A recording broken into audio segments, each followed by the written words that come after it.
Morning, folks. Well, I moved to this town here, Troy, Ohio. I'm going to be going to the pipe structural combination welding course at Hobart Institute here, so I could be a real welder instead of like a pretend welder. So I'm pretty excited for that. I got this nice apartment. It's much cheaper rent than up in Bernie Sanders country, which I'm quite glad for. And seems to be a pretty nice town. Nice and calm. The people seem to be pretty, helpful and nice and stuff like that. I've enjoyed it so far, but the damn trains are totally outrageous. Anyway, I woke up this morning and it was a little bit cold in here. Nothing I couldn't handle, but obviously, like, the furnace wasn't running properly. So I clicked the thermostat to turn it on. That inducer motor kind of spun up for a little bit, but it wouldn't fire up. So I grabbed my phone and I grabbed some tools and I headed down to the basement to check it out. And don't know anything about furnaces. Never messed around with one. Definitely not an HVAC guy. But I took my phone down there and started kind of just poking around online for some basics, and I was able to get it going. And there's a few reasons why I was able to do that. One, because I utilized the internet properly for its vast information resources rather than for just like watching porn and cat videos, which is what the majority of people do with the internet, which is a shame because it is such a great resource. And it helped me fix my furnace. Didn't have to call the landlord like a whiny little brat, and he didn't have to go find a tech and come fix it for who knows how much money. But what was actually wrong with it, what actually ended up being the problem, was there's this pressure switch, I guess it's called, and it is like a safety feature to prevent burnt exhaust gas from going back up into your house. It needs to sense negative pressure in order to allow the burners to fire, which I didn't know before, but I learned just through some basic searching. And I was going to do a test on it for resistance. I read to test the resistance there shouldn't be any resistance, and if there is, then the sensor was bad. And it seemed like it didn't have resistance, so it appeared to be fine. And when I put the plugs back on, I just kind of cleaned the terminals off a little bit. Plugged it back on, clicked the safety switch, and the furnace fired right up. And again, I'll attribute some of that to being able to research online, but also there's this book that I have, Fundamental Electrical Troubleshooting by Dan Sullivan. And he's got a YouTube channel that I've really learned a ton from. From working on cars and stuff, I started looking up his channel and learning a lot just about the basics of electricity. But what really made me go down and try and figure out that furnace myself was in one of his videos, he was telling a story about how his ice machine wasn't working one day. So instead of just calling somebody or freaking out about it, he kind of decided to start poking around a little bit, and he found like one little burned contact point, and he just kind of filed it and cleaned it up a little bit, and then it worked fine, which is just the same thing that happened with the furnace here. And the thing about this furnace fix that I did, again, not really a fix, I just cleaned the contact points on the sensor there, but if I whined to the landlord about it and he had to get a tech to come in and look at it, probably he would have diagnosed that pressure switch was bad, and he would have ordered a new pressure switch, however much that cost, however much his time cost.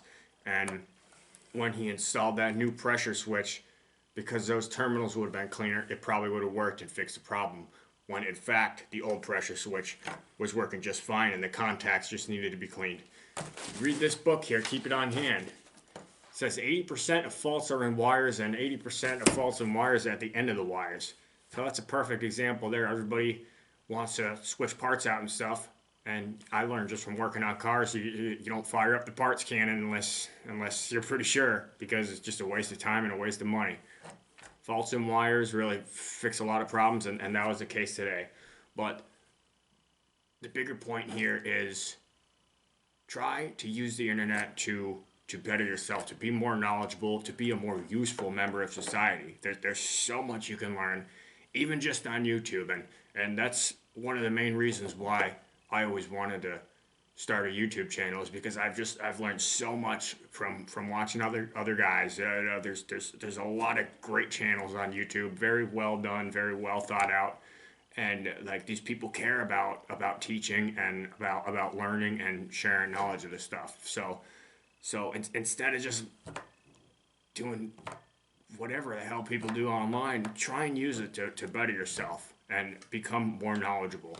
It'll be better for you, for your own life. It'll be better for everybody in our society and our generation. I mean, we get a lot of people give our generation, the millennials, a bunch of shit for being lazy and stupid and overly sensitive and stuff like that, as if our generation just sprang up out of nowhere.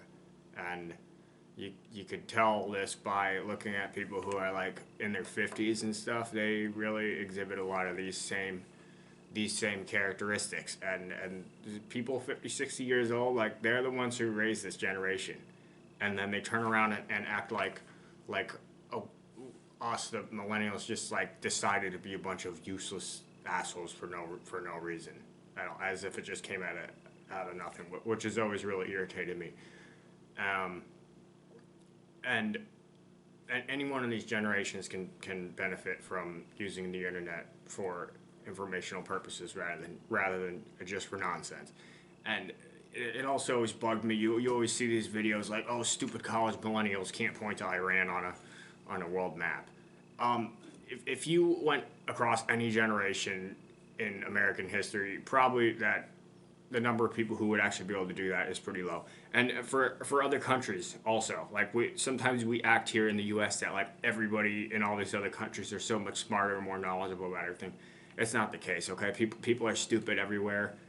The majority of people in the majority of countries are stupid and probably couldn't point to Iran on a map or fix their furnace because they know that 80% of faults and wires are at the end, and you really just need to like clean the terminals off a little bit. Okay, and even when I worked on cars more, there's probably 4 or 5 instances I can recall off the top of my head where somebody couldn't get their car started or their truck started, and oh, I jumped in and won't work, and oh, I did this, and oh, I'm looking at this, I'm looking at the plugs and wires or whatever it is. You know what ended up the problem ended up being? That there was either corrosion on the battery terminals or it wasn't tightened down. So I go in there with a wire brush and a pair of pliers, brush it off a bit, tighten it up, car fires right up. Just stuff like that. Like it's not hard to understand why that fixes the problem, and it's even easier to actually just fix that problem. A little bit of research, a little bit of time online, a little bit of time reading some books and just trying to be more knowledgeable. So I guess that's a big takeaway from today. I just wanted to share that a little bit because this could have been a big ordeal. Like, obviously I would have been well within my rights to call the landlord and say, hey, the damn furnace isn't working, like, get over here and help me out. And maybe he would have known that, maybe he would have been able to do that, but maybe he would have had to call a tech and again, spend all the money on a new part when I could have fixed the problem with a quick online search and a little bit of background knowledge on electricity. So just really try to use all the resources at your disposal to be a more knowledgeable person.